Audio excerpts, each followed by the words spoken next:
tra le rovine di me stesso e osservo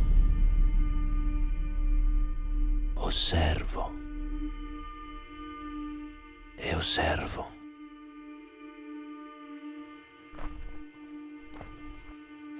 Il mondo sta diventando lo specchio dell'umanità. I ricordi sono appannati.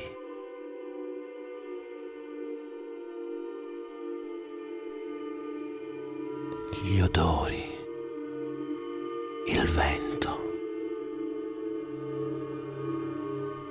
rovine che ospitano figure fuggenti.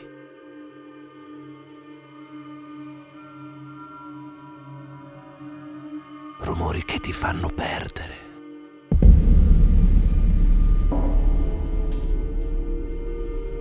La presenza di un tempo mangiato dal mutamento.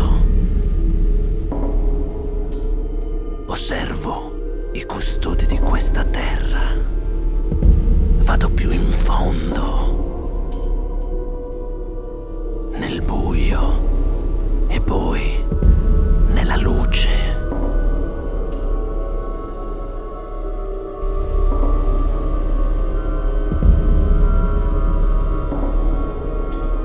Ospiti della vita terrena, castigandoci in punizioni dettate dalla follia.